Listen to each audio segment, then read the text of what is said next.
Assalamualaikum warahmatullahi wabarakatuh. Alhamdulillahi rabbil alamin hamdan katsiran thayyiban mubarakan fih ala kulli hal. Allahumma shalli wa sallim wa barik wa karrim wa tahannan wa tafaddal wa takarram ala sayyidina wa maulana Muhammad wa ala alihi wa ashabihi wa azwajihi wa dhurriyyatihi adada khalqihi wa ridha nafsik wa zinata arsyik wa midada kalimatik. Subhanaka la ilma lana illa ma 'allamtana innaka antal alimul hakim. Wa ma as'alukum alaihi ajra in ajriya illa 'ala Allahi alladhi fatarani rabbil alamin. Hadratul mukarramin yang kami harapkan senantiasa doanya, kami hormati, kami cintai karena Allah Subhanahu wa taala, para alim ulama, wabil khusus asatidzah Majelis wa Masjid Al-Dzikra, Kiai Haji Ferry Nur, Ustadz Haqi, Ustadz Ali Zain, Ustadz Abdullah, seluruh para asatidzah, semoga Allah Subhanahu wa taala panjangkan usia mereka dalam sehat walafiat, taat kepada Allah, barokah, seluruh urusannya dipermudah oleh Allah Subhanahu wa taala, serta kita mendapatkan barokah ilmu yang mereka sampaikan, amin ya rabbal alamin. Juga bapak-bapak, ibu-ibu yang semoga Allah istiqomahkan kita dalam ketaatan kepada Allah. Allah ikat hati kita hanya kepada Allah Subhanahu wa taala, sehingga sampai akhir hayat Allah wafatkan kita dalam keadaan Allah ridho, Rasulullah SAW pun juga rindu dengan kehadiran kita, amin ya rabbal alamin. Salah satu hal yang penting untuk dicita-citakan oleh setiap muslim, setiap mukmin adalah menyempurnakan agama. Hal yang paling kita harapkan untuk disempurnakan itu bukan kenikmatan materi, Pak. Kesempurnaan itu kita harapkan bagi orang muslim adalah bagaimana Islamnya sempurna, imannya sempurna, akhlaknya sempurna, amalnya sempurna. Nah, sebab baginda Nabi SAW itu membuat banyak amal-amal ini tujuannya menyempurnakan iman dan Islam. Jadi tujuan kita hidup di dunia ini adalah menyempurnakan iman dan Islam. Nabi SAW katakan, al-imanu bid'un wa sab'una syu'bah, adnaha kalimatu la ilaha illallah, a'laha kalimatu la ilaha illallah, wa adnaha imatatul adha 'anit tariq. Nabi bilang iman itu ada 70 cabang. Ini berarti kita disuruh menyempurnakan 70 itu, 70 lebih malah.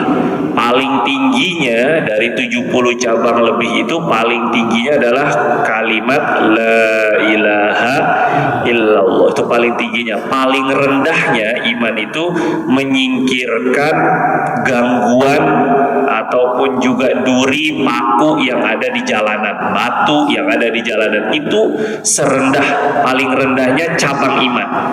Kemudian Nabi SAW katakan, idza tazawwajal 'abdu faqad istakmala nisfa dinih. Kalau kita nikah ini Pak, maka seseorang hamba itu sudah menyempurnakan separuh agamanya. Falyattaqillaha fin nisfil baqi, maka tinggal separuhnya itu bertakwa kepada Allah Subhanahu wa taala. Lagi-lagi tujuannya adalah penyempurnaan iman. Bukan berarti nanti nikah satu separuh, berarti nikah dua imannya ini hitung-hitungannya dia. Berarti nikah 4 2 kali lipat dong imannya, dia enggak begitu ya. Nah, ini pembahasan Nabi itu adalah penyempurnaan iman. Jadi tujuan kita di dunia ini bagaimana, wala tamutunna illa wa antum muslimun. Pokoknya meninggal dunia itu Islamnya itu sempurna. Begitu pula juga dengan rukun Islam. Penyempurnaan kita setelah syahadat kita sempurnakan dengan sholat, sempurnakan dengan zakat, sempurnakan dengan puasa. Tentu setiap muslim yang punya iman betul, Islamnya yakinnya benar, sangat ingin menyempurnakan Islamnya dengan ibadah haji. Nah makanya ini kita usahakan sekarang ini, kita yang mungkin saat ini belum Allah takdirkan berangkat haji di tahun ini, setidaknya Nabi SAW memberikan solusi-solusi bagaimana juga bisa mendapatkan pahala haji. Di antaranya adalah sholat subuh berjamaah, duduk zikir mengingat Allah atau tafakur dengan ngaji seperti ini, taklim, kemudian disambung nanti dengan sholat 2 rakaat. Jadi tidak ada putus asa kalau bermuamalah dengan Allah Subhanahu wa taala itu, Pak. Enggak ada ruginya kalau kita berkomunikasi, berhubungan dengan Allah. Jadi pasti ada solusinya. Bapak enggak bisa sedekah dengan duit. Oh, ternyata baginda Nabi kasih wasilah, metode, cara untuk dapatkan pahala sedekah lainnya dengan khidmah, bantu orang ataupun senyum bahkan di hadapan wajah seorang muslim, sehingga tidak ada yang tidak bisa beramal, itu tidak ada, semuanya Allah kasih solusi. Ya, kita lanjutkan kajian Al-Azkar atau ringkasan kitab Al-Azkar kita ini. Sebentar Pak. Bismillahirrahmanirrahim. Allah Karim. Apa? Kemarin terakhir itu sampai bacaan setelah keluar dari WC. Begitu ya Pak ya? Alhamdulillah masih ada yang ingat lah, paling enggak ya Pak ya, walaupun beberapa orang nih ya. Maka selanjutnya adalah babu ma yaqulu idza arada sabbal ma'il wudu aw istiqa'ahu. Bab mengenai bacaan ketika seseorang ingin menuangkan air wudhu atau menciduk air wudhu.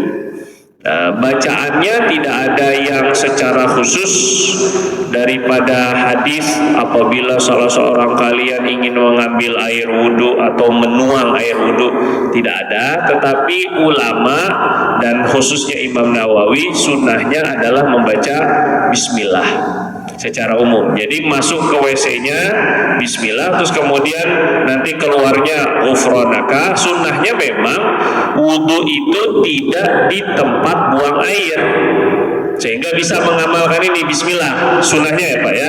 Jadi ada tempat wudhu di luar kamar mandi kalau di rumah, ini bagusnya ya, karena baginda Nabi SAW bilang itu kebanyakan orang itu kena was-was, kena bisikan setan itu karena wudhu di tempat mandi atau di tempat buang air.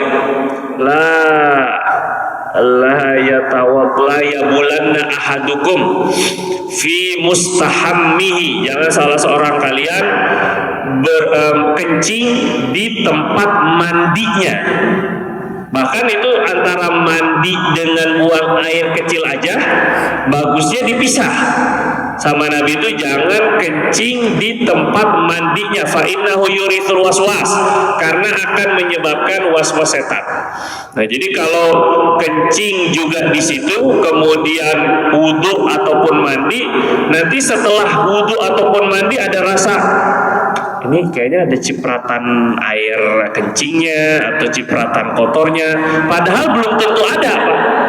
Karena di satu tempat ini kalau memang ada di rumahnya ada tempat wudhu khusus, tapi kalau atau di luar biasanya di garasi ada tempat buat keran ke mobil atau motor, nah itu bisa dijadikan tempat wudhu. Dan sunnahnya lebih afdol kita wudhu di rumah daripada wudhu di masjid. Saya ulangi ya, lebih afdol Pak kita ini wudhunya itu di rumah masing-masing sebelum berangkat ke masjid daripada wudhu di masjid. Sebab karena Nabi SAW bilang man tawaddo'a fa ahsanal wudhu, orang yang berwudhu dengan baik, wudhu dengan sempurna, sunnah-sunnahnya, syarat rukun itu sudah pasti, thumma kharaja min baiti la yukhrijuhu illa sholat, kemudian keluar dari rumahnya niatnya untuk sholat. Jadi wudhu dulu di rumah kata Nabi, baru keluar niatnya untuk sholat. Lam yakhtu khatwatan illa kutiba lahu biha hasanah, tidaklah melangkah satu langkah melainkan ditulis pahala. Langkah yang berikutnya diampuni dosa. Riwayat lain, satu langkah itu ditulis pahala, diampuni dosa, diangkat derajatnya. Tapi kapan seseorang mendapatkan pahala setiap langkah seperti tadi? Ketika wudhu dulu di rumahnya, sesuai dengan syarat dari hadis. Wudhu dulu di rumahnya, niat keluarnya diperbaiki untuk sholat, baru langkah-langkahnya itu dihitung. Jadi ini lebih afdol kalau wudhu itu di rumah. Yang kedua, kalau kita wudhu di rumah, kita nggak tahu dalam keadaan kita perjalanan, ya siapa tahu nggak sampai ke masjid, Pak, sampainya ke akhirat, sampainya ke kubur, nggak paham kita. Wah, lagi enak-enak senang-senang perpisahan, taunya meninggal. Nah ini kan kita saudara-saudara kita dari Depok itu, Masya Allah, semoga Allah kasih wafat husnul khotimah, dan juga Allah terima, Allah ampuni dosa-dosa mereka walaupun masih anak-anak tapi sudah balik, dan sudah dicatat amal dan dosanya. Nah ini maka kita nggak paham perjalanan yang mana yang menjadi perjalanan terakhir kita. Ya, siapa tahu pulang dari sini, Pak, udah nggak ada Bapak ini kita. Saya juga, maksudnya bukan Bapak doang ya. Masya Allah karim. Kata Nabi itu, idza aradallahu an yaqbidha ruhal abdi fi makanin ja'ala lahu fihi hajah. Allah itu kalau ingin mencabut nyawa seorang hamba di satu tempat, Allah bikin dia punya keperluan di tempat itu. Allah bikin dia punya keperluan di tempat itu. Tadinya Bapak nggak mungkin kayaknya saya meninggal di Papua. Tapi Allah catatannya itu meninggalnya di Papua. Dibikin aja Bapak ada hajat ke sana. Entah mungkin pengen jalan-jalan, ada yang bayarin ke Papua gitu kan. Bisa jadi itu perjalanan terakhir kita gitu. Makanya jangan sampai tidak jaga wudhu. Karena yang paling penting itu bukan di mana kita wafat, tapi bagaimana kita wafat. Jadi kita berharap semoga Allah wafatkan kita husnul khatimah dengan jaga wudhu dalam taat kepada Allah Subhanahu wa taala. Ini latihan.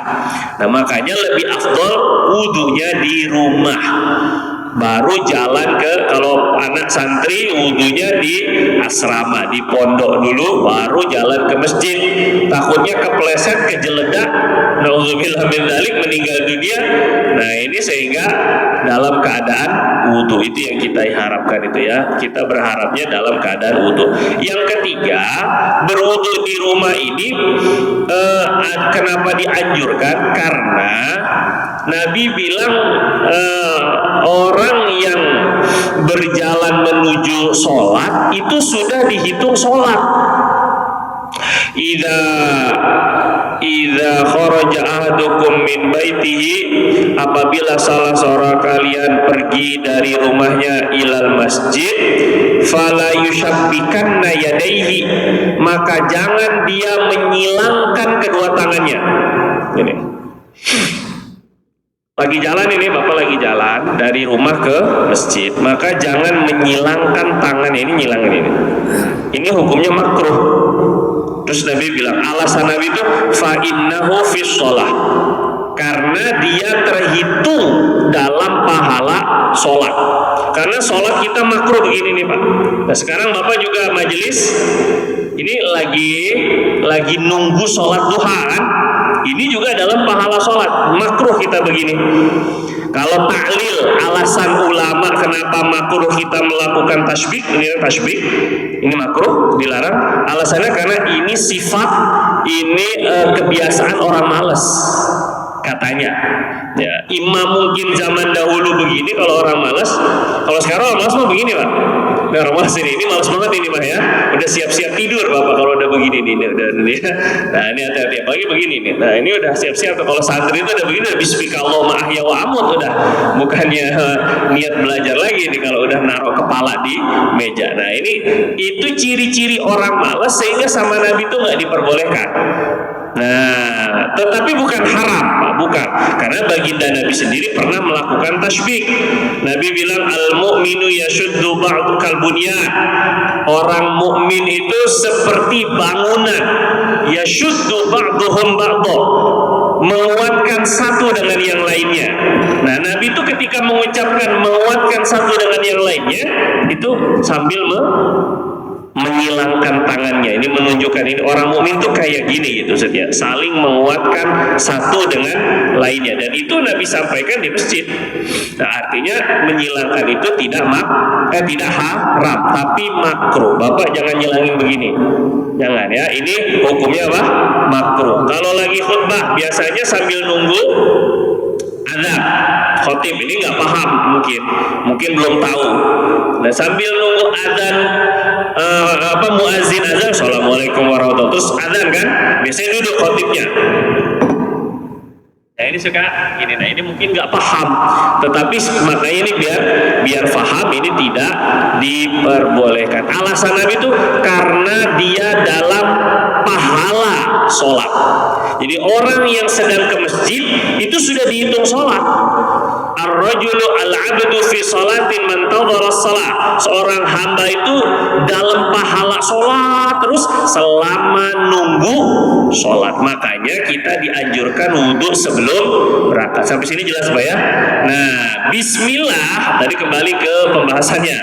Bab kita adalah ketika kita nuang air buat wudhu, ini zaman dulu nggak pakai kerannya, jadi dituang di dalam ember ataupun juga tempayan, ataupun langsung daripada, kalau baginda Nabi itu daripada baskomnya, daripada wadahnya, dituangnya itu ke wadah, terus kemudian diambilnya, diciduk daripada wadah.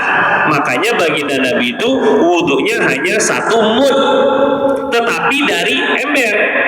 Mud yang diriwayatkan oleh sebagian ulama itu hanya untuk nuangnya aja, bukan wudhunya dari mud. Karena dalam zahir hadis itu Nabi dibawa dengan tist, dengan seperti baskom, tistun bahasa Arabnya. Jadi dibawakan bejana yang bisa masuk tangan. Bapak pernah lihat nggak mud yang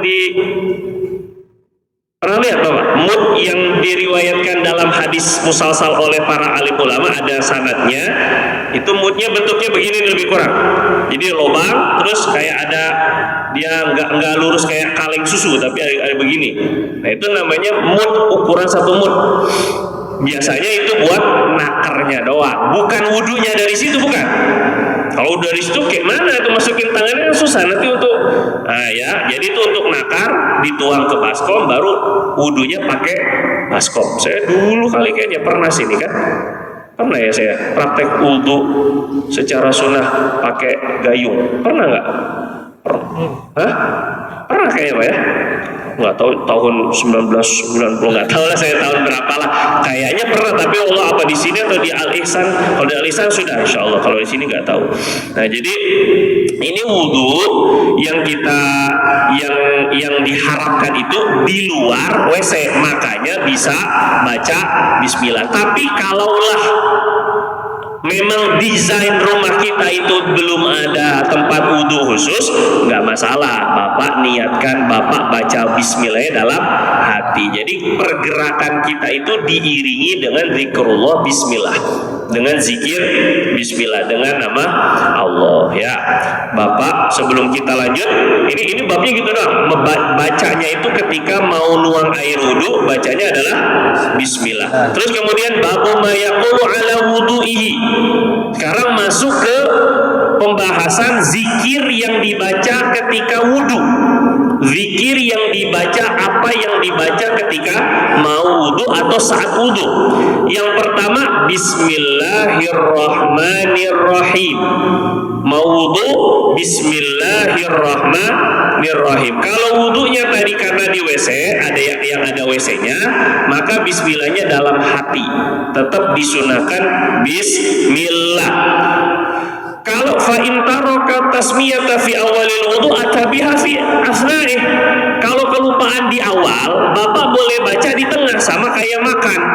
Nabi yang ngajarkan kalau lupa baca di awal makan, maka kita baca di pertengahannya. Bacanya bismillahi awwalahu wa akhirahu. Bismillahi awwalahu wa akhirahu, dengan nama Allah di awal dan akhirnya. Jadi kalau ketinggalan di awal, jangan sampai tidak baca di tengah. Sampai habis makanannya lupa juga baca bismillah, sudah nggak disunahkan lagi bismillah, sama kayak wudhu. Kalau sampai habis wudhunya udah selesai kaki belum baca bismillah, maka Bapak tidak disunahkan qodho bismillah. Oh, ini ada qodho bismillah lagi nih kan, bismillahnya aja di qodho karena lupa sama Allah yang nyiptain air, yang ngasih hidayah untuk wudhu. Ini mestinya nggak lupa karena yang ngasih Allah. Bismillah itu artinya menyertakan Allah dalam segala aktivitas. Kullu amrin zibalin, Nabi bilang setiap perkara yang penting dalam agama la yubda'u fihi bi bismillahirrahmanirrahim adha, tidak diawali dengan bismillah maka dia terputus daripada barokah pertolongan Allah. Ini bahaya sekali. Bismillah itu penting. Ini sudah kita bahas masalah bismillah. Nah, ini kan bismillah itu dalilnya secara umum, Pak.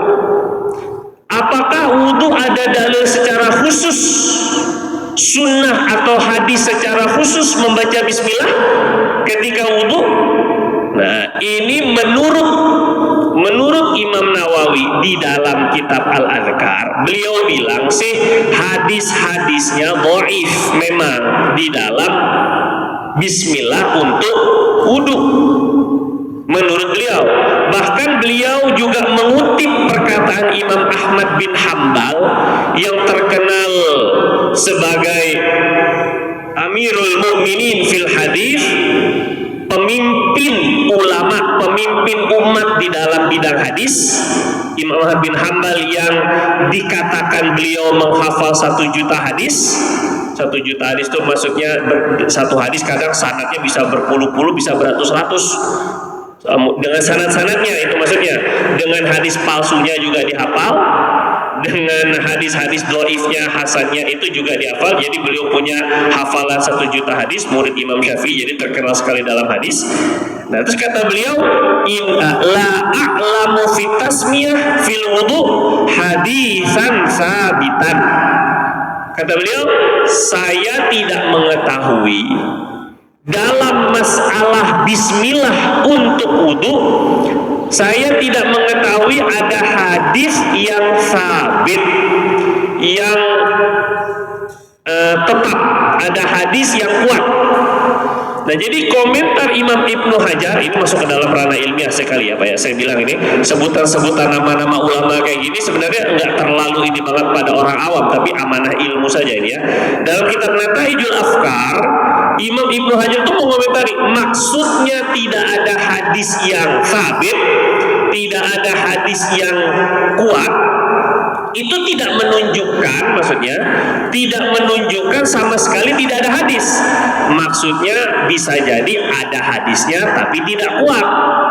Kuat itu bisa maksudnya sabit di sini adalah sahih. Berarti hadis itu dibagi 3 Pak derajatnya. Ada hadis sahih paling kuat, ada hadis hasan, ada hadis dhaif. 3 ini derajatnya ya, sahih, hasan, dhaif. Jadi kalau Imam Ahmad bin Hambal bilang saya tidak mengetahui ada hadis yang kuat, itu mungkin yang dimaksud adalah hadis sahih. Berarti masih ada kemungkinan hadis hasan ada dan hadis dhaif yang lemah pun ada. Yang kedua, ini adalah bentuk amanah ilmu. Bapak, saya mau tekankan masalah ini sebenarnya. Kenapa saya menyitir dalam pendapat Imam Ahmad bin Hambal? Padahal ini adalah ringkasan di kitab Al-Azkar yang saya ringkas sendiri. Karena saya mau ngambil begini Pak.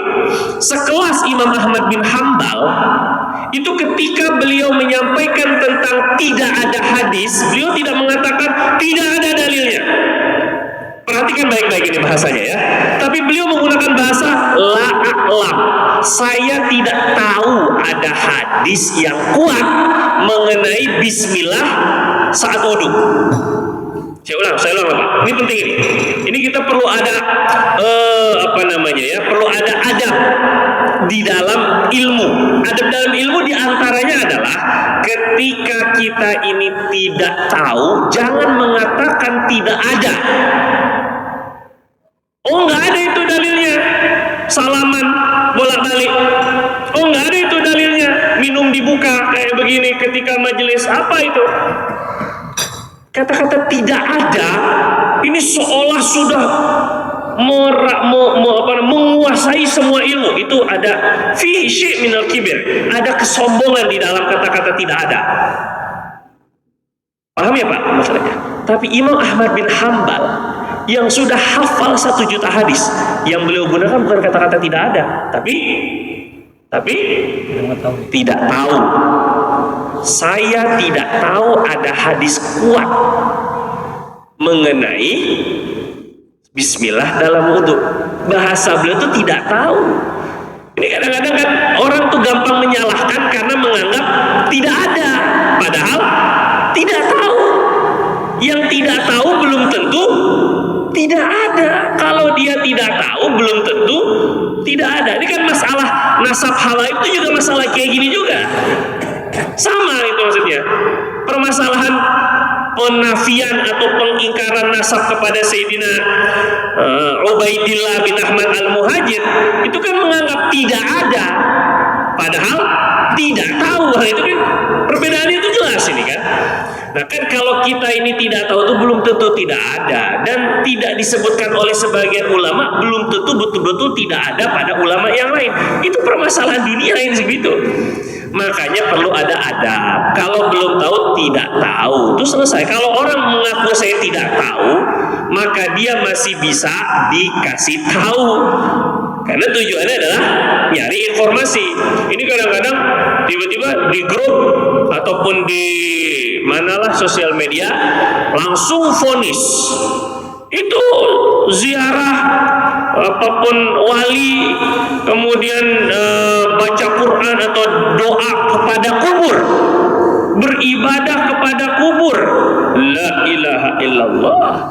Dianggap orang ziarah kepada wali itu menyembah pakai dalil ayatnya itu ayat ma na'buduhum illa liyuqarribuna ilallahi zulfa. Orang-orang musyrik bilang kami tidak menyembah patung kecuali agar Allah mendekatkan kami kepada Allah. Kami tidak menyembah patung kecuali agar patung-patung ini mendekatkan diri kami kepada Allah lebih dekat. Allah Subhanahu wa taala ini dipakai dalil tawasul. Jadi tidak boleh tawasul kepada orang-orang soleh karena serupa dengan orang-orang kafir. Orang kafir bilang kami tidak menyembah patung-patung orang-orang ini kecuali agar patung ini mendekatkan kami kepada Allah. Terus dia bilang, nah ini mereka bilang, oh ini sama. Kafir itu ziarah kubur wali tujuannya agar lebih dekat kepada Allah. Kan sama aja itu. Pak, orang muslim mana yang waras menyembah kubur? Mana coba? Kalau orang musyrik, mereka jelas mengakui bahwa mereka menyembah patung ini. Tapi kalau orang yang datang ziarah kubur, Bapak tanya semua yang ziarah kubur, tanya, apakah mereka menyembah kubur? Secara logika gini aja ya Pak, misalnya, apakah berdoa di kubur dengan berdoa kepada kubur sama? Bisa dipahami nggak logikanya Pak? Berdoa di kubur atau berdoa kepada kubur? Kadang yang pakai foto-fotonya, videonya tuh orang sedang berdoa di kubur, tapi dipakai dalilnya berdoa kepada. Beda nggak Pak? Beda tuh. Sekarang berdoa menghadap kubur, apakah pasti dia berdoa kepada kubur? Enggak. Sebab kalau pakai logika ini hancur Pak. Berdoa di masjid sama dengan berdoa kepada masjid. Hancur nggak? Hancur. Berdoa menghadap Ka'bah sama dengan berdoa kepada Ka'bah. Waduh, kalau logika kayak begini dipakai, ini semua orang Islam itu kafir. Bisa paham nggak Pak ini? Padahal fotonya, videonya cuma berdoa menghadap atau di kubur, terus dipakai berdoa kepada kubur. Tapi mereka kan berdoa juga kepada kubur. Coba sini, ikut dulu ziarah, dengerin doanya. Allahumma atau Robbana atau ya kubur ya wali ya wali. Coba dengerin dulu. Sini, ikut ziarah dulu. Ketika nanti diziarah, doanya Allahumma dan Robbana atau ya syekh, ya kubur, ya wali. Mana coba doanya? Ternyata kan mayoritas Allahumma Robbana. Kalaulah ada yang ya syekh, ya wali dan sebagainya, belum tentu berdoa kepada yang berkenaan. Mungkin hanya bicara, mungkin hanya ngobrol. Nah, ini kembali pembahasan. Intinya jangan sampai tidak tahu memvonis tidak ada. Tidak ada itu dalil. Tidak ada, ini bahaya.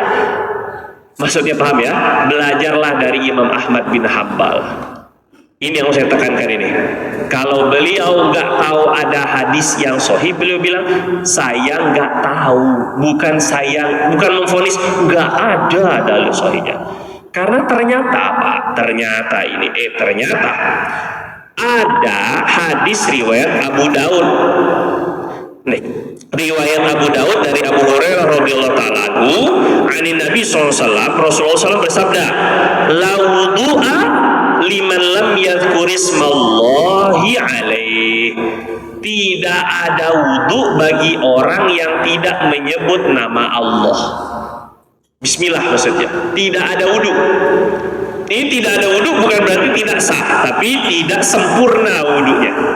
Tidak ada wudu bagi orang yang tidak menyebut nama Allah. Ini riwayat Abu Daud. Menurut Imam Nawawi dhaif. Karena beliau mengikuti banyak, termasuk Imam Ahmad bin Hambal sendiri. Ini dhaif, lemah. Tapi menurut Imam Hakim dalam kitab Al-Mustadraknya, ini ulama hadis juga, beliau bilang sahih hadis ini. Jadi pensohihan dan pendoifan pun ada perbedaan di kalangan ulama. Dan terus kemudian kita menyangka memvonis itu tidak ada hadis sahihnya. Ini kan lah sahih dan doifnya sendiri udah ada perbedaan Pak, itu maksudnya. La ilaha illallah. Nah, ini penting sekali ini Pak ya, adab ini di dalam ilmu ya. Terus kemudian saya biar Bapak baca Quran, silakan Bapak buka surat An-Naml halaman 379.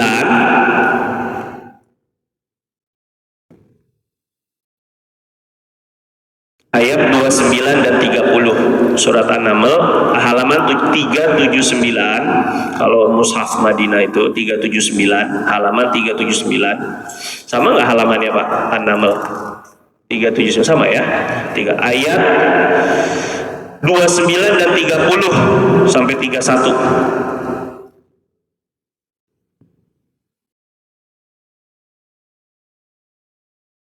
Parantos Pak. Ya, Bismillahirrahmanirrahim. Bismillahirrahmanirrahim. Qalat ya ayyuhal mala'u inni ulqiya ilayya kitabun karim.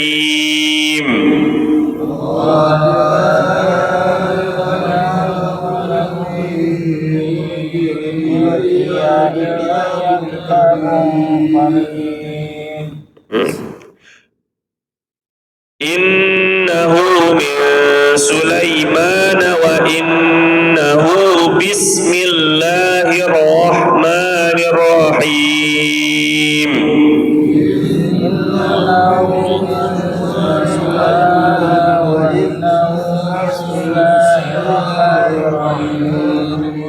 Alla ta'lu alayya wa'tuni muslimin.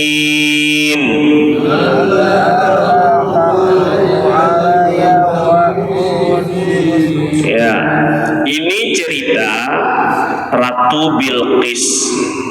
Ratu Saba.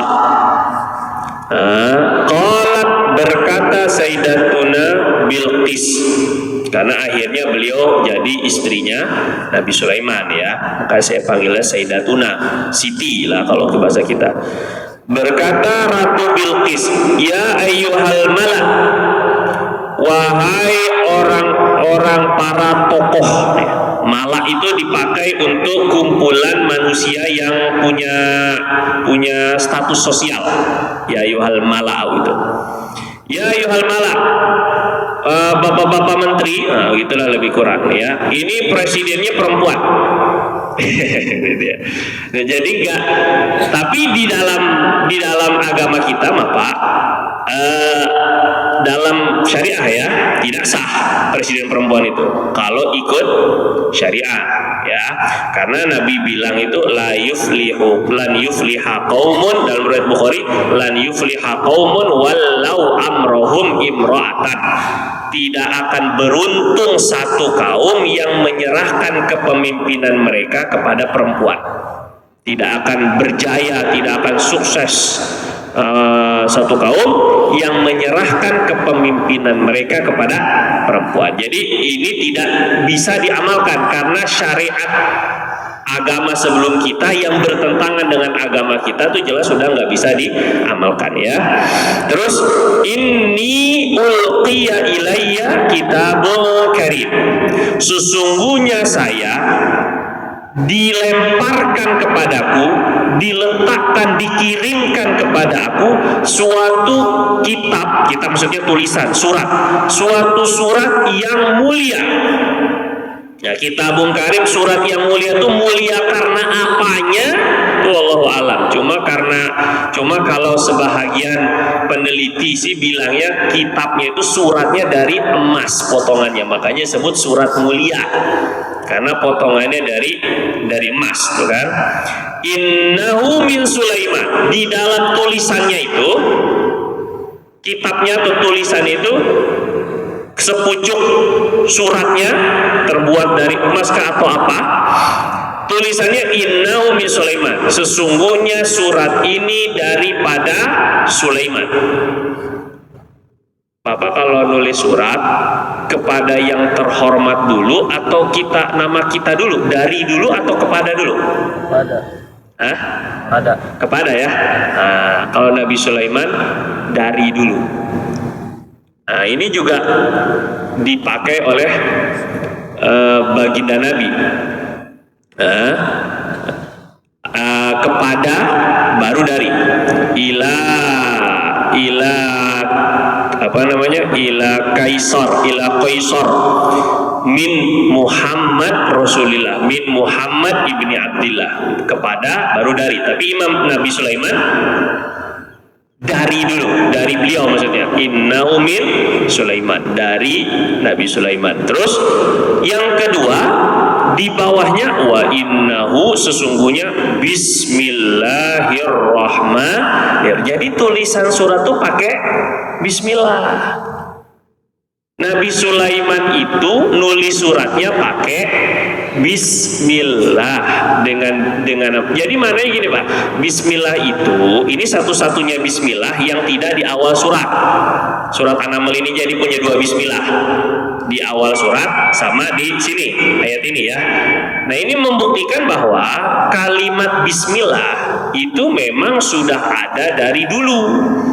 Jadi para nabi-nabi itu juga menggunakan bismillahirrahmanirrahim, apalagi Nabi Sulaiman. Paham ya Pak ya? Dan Nabi Sulaiman itu itu kan bawahnya Nabi Daud, pelanjut atau khalifahnya Nabi Daud, ayahnya kan. Nah, terus Nabi Daud aja itu dengan Nabi Musa jauh, lebih dulu Nabi Musa.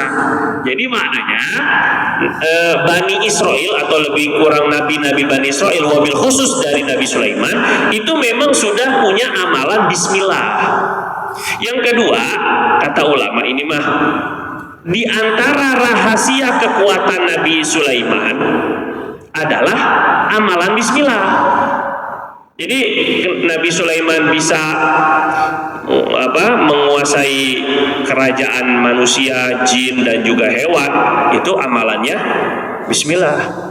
Beliau punya harta yang barokah, banyak amalannya bismillah. Beliau punya kekuatan untuk menundukkan angin, amalannya bismillah. Nah, jadi Bapak jangan remehkan ini bismillah ini.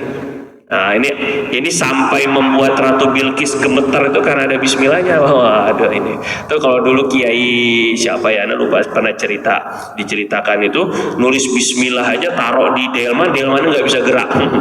Karena bismillah jadi berat.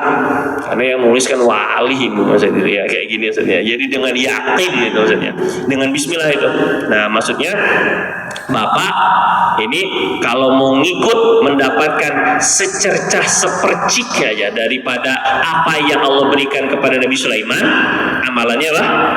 Bismillah. Jadi yang ngapa-ngapain itu bismillahin aja. Bismillah, naik motor, naik mobil, masuk rumah, masuk WC, mau makan, mau pakaian, bismillahirrahmanirrahim. Termasuk Allah, itu isinya Allah ta'lu alayya wa tuni muslimin. Itu aja suratnya. Jangan kalian sombong kepada aku, datanglah kepadaku dalam keadaan Islam. Jadi Islam itu bukan agama Nabi Muhammad SAW, tapi Islam agama semua Nabi. Ini salah satunya, ini salah satu dalilnya. Bahwa Nabi Sulaiman bilang, "Watuni muslimin." Datang kalian dalam keadaan Islam. Datang ke aku dalam keadaan Islam. Nah, ini surat dakwah. Dakwah dari Nabi Sulaiman ke Ratu Bilqis. Baru nanti Ratu Bilqis musyawarah bagaimana ini kita, begitulah lebih kurang ya. Ini yang saya mau buktikan, yang saya mau tekankan adalah bismillahnya. Jadi mau wudu, mau sholat pakai bismillah, mau baca Quran pakai bismillah, mau ngajar, mau ngaji pakai bismillah. Terus ada hadis riwayat Imam Nasa'i, Pak. Waktu itu riwayat Sayyidina Anas bin Malik. Jadi tadi kan bahwa bismillah itu tidak ada dalil hadis sahihnya. Gitu ya tadi ya. Bismillah untuk wudu tadi kata Imam Nawawi tidak ada dalil yang sahih. Jadi hadis-hadisnya dhaif. Ini dikomentari oleh ulama. Ada yang kurang setuju dengan Imam Nawawi.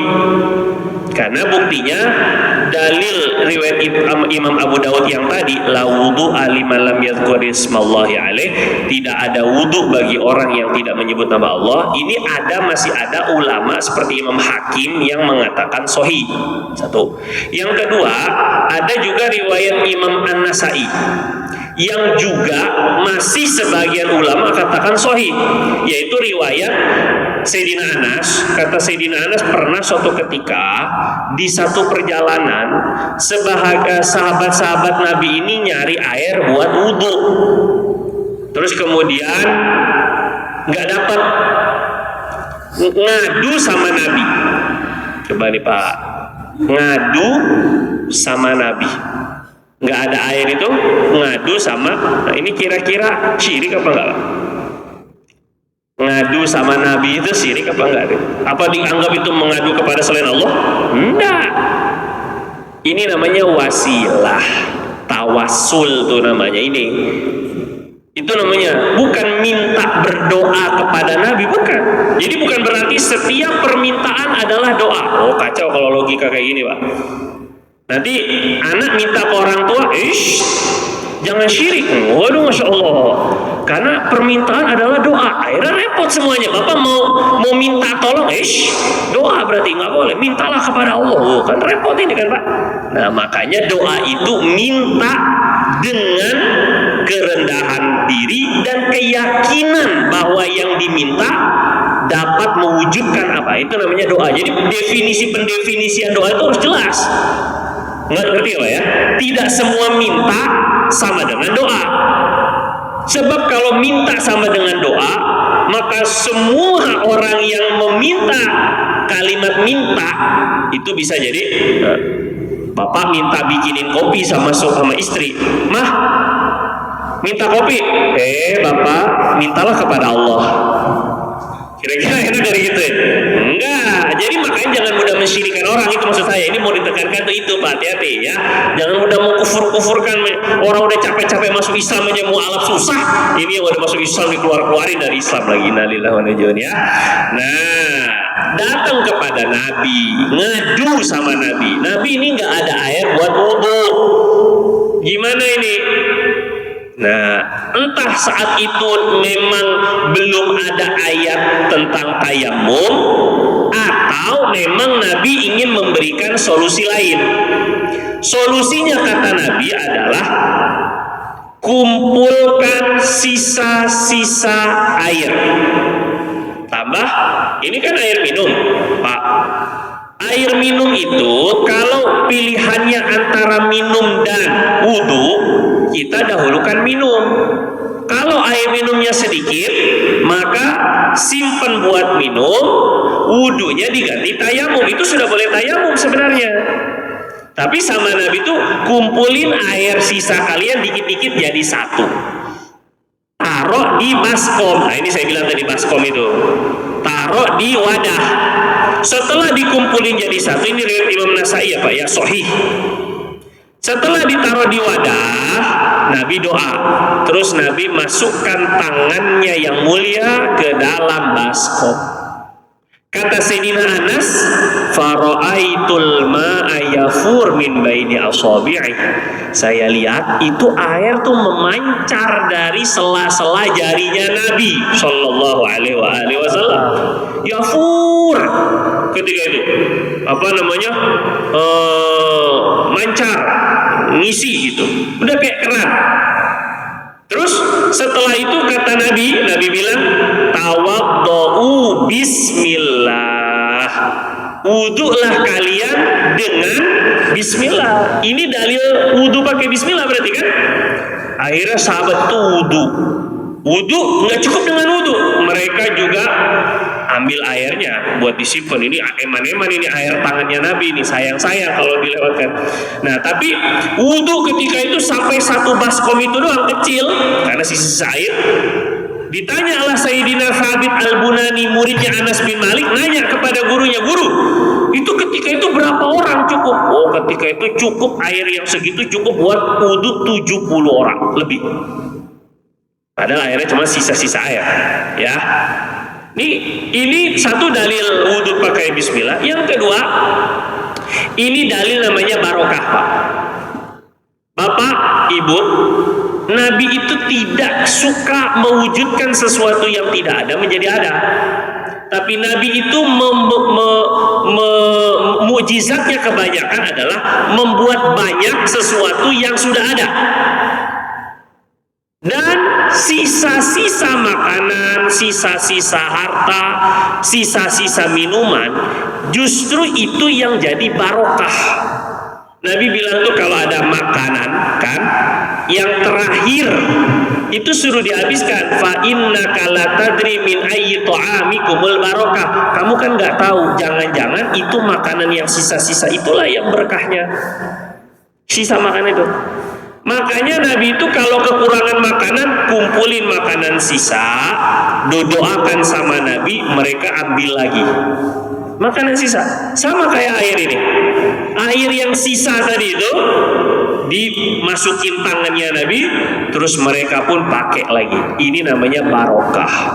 Nah, jadi makanya usahakan makanan jangan sampai nggak habis.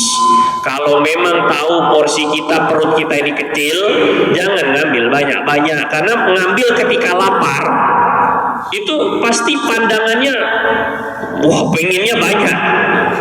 Tapi begitulah kita punya dunia ya. Dunia itu sedikit aja udah mengenyangkan sebenarnya itu lah. Jadi cuman awalnya aja kelihatan keren. Bapak mau beli handphone baru kan, misalnya, bukan istri baru lah. Nah, tapi setelah beli sama aja Pak rasanya. Coba kalau nggak percaya. Bapak beli, kayaknya keren, punya handphone baru. Setelah beli sama aja, setelah beberapa lama pun ya begitu aja, sama fungsinya pun sama, kadang-kadang aplikasinya pun juga nggak jauh beda dengan handphone lama.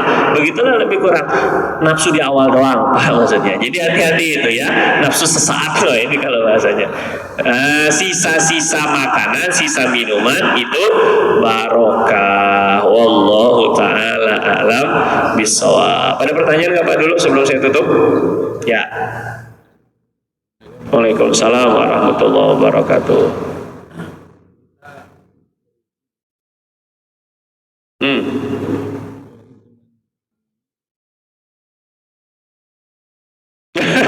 Ya.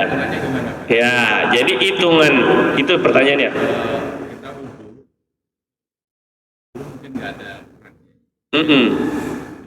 Ya. Keran.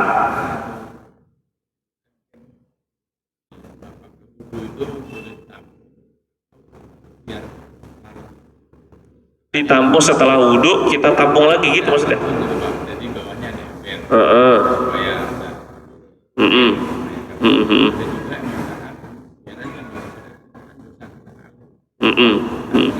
Ya betul.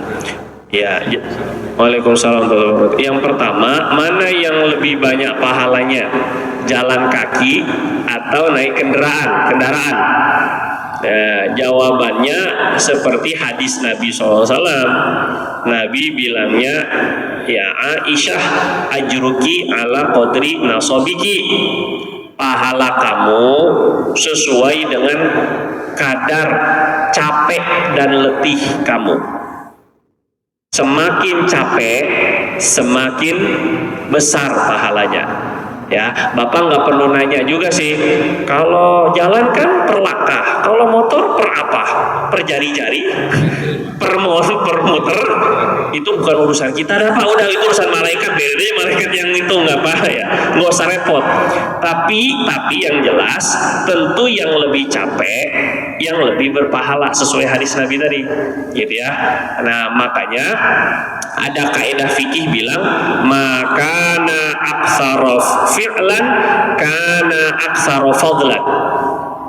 Perbuatan yang lebih banyak amalnya, lebih banyak geraknya, lebih banyak pahalanya. Karena tadi lebih capek, lebih berpahala. Jadi mana yang lebih capek? Tapi bukan dari Cibinong, Pak. Atau kalau dari Cibinong saya disuruh jalan juga. Nah ya, kalau masih bisa lah maksudnya ya. Asal masih bisa jalan mah lebih baik jalan, gitu Pak ya. Karena itu juga menguatkan tulang, Pak. Itu saya kemarin dengar Bang Aderai, dia bilang saya sengaja menempatkan ibu saya itu di kamarnya di atas. Katanya gitu. Dari awal tinggal bareng sama ibunya, sengaja ibunya ditaruhnya di atas katanya. Bukan mungkin orang-orang bilang, ih kasihan banget orang tua kok ditaruhnya di atas, naik turun tangga kalau mau ketemu cucu, mau apa, mau makan. Sengaja kata beliau, kata dia.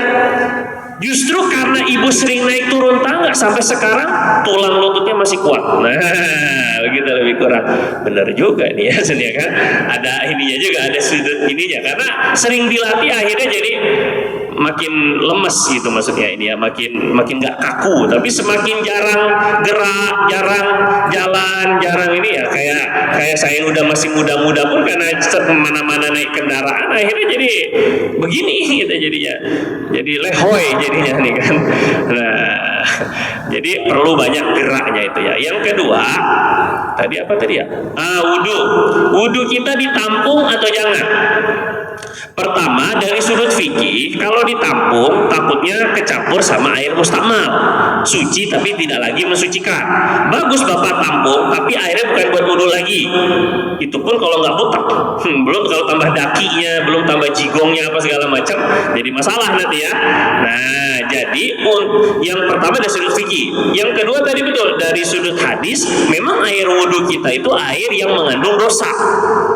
Air yang mengandung dosa, bukan berarti nggak boleh ditampung karena ini air dosa ini jadi bukan begitu juga. Tapi tadi lebih afdol kalau kita menggunakan air baru.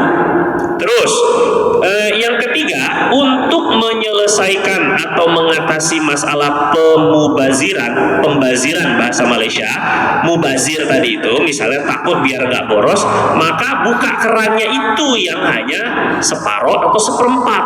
Jangan full kerannya dibuka. Yang penting dia udah ada keluar, bisa ditadang di tangan, cukup. Itu itu untuk menghindari pemborosannya. Jadi tidak mesti ditadang. Adapun baginda Nabi Shallallahu Alaihi Wasallam itu memang sih Pak, setelah air bekas wudhu Nabi itu masih bisa dipakai berobat. Dulu di zaman Nabi itu waktu Sayyidina Sa'ad bin Abi Waqqas radhiyallahu an sakit di Mekah. Nah, itu Nabi itu udah wudhu, menjenguk, habis junguk Nabi wudhu, sisa air wudhunya tuh diusapin ke badannya Sayyidina Sa'ad. Sayyidina Sa'ad tuh udah kayak orang mau mati Pak, bilang nanti kalau saya meninggal Nabi saya wasiat ya ini separuh harta, semua harta saya buat agama. Nabi kaget, nanti anak-anak kamu gimana? Jangan, kata Nabi, nggak boleh. Ya udah deh, separuh aja. Nabi bilang jangan. Ya udah dah, sepertiga wasiat. Baru Nabi bilang as-sulus wa sulus katsir. Sepertiga oke, tapi sepertiga tuh masih kebanyakan lagi kalau diwasiatin. Misal hartanya ada 12 miliar. Sepertiga kan 4M, masih kebanyakan lagi kata Nabi. Jadi kata ulama bagusnya di bawah sepertiga kalau kita mau wasiat, ya. Kata Nabi, lebih baik kamu meninggalkan keluarga kamu dalam keadaan kaya, dalam keadaan mampu, tidak minta-minta, daripada meninggalkan keluarga kamu dalam keadaan miskin, terus minta-minta nyusahin orang. Kata Nabi itu. Ternyata setelah diusapin air wudhu Nabi sembuh.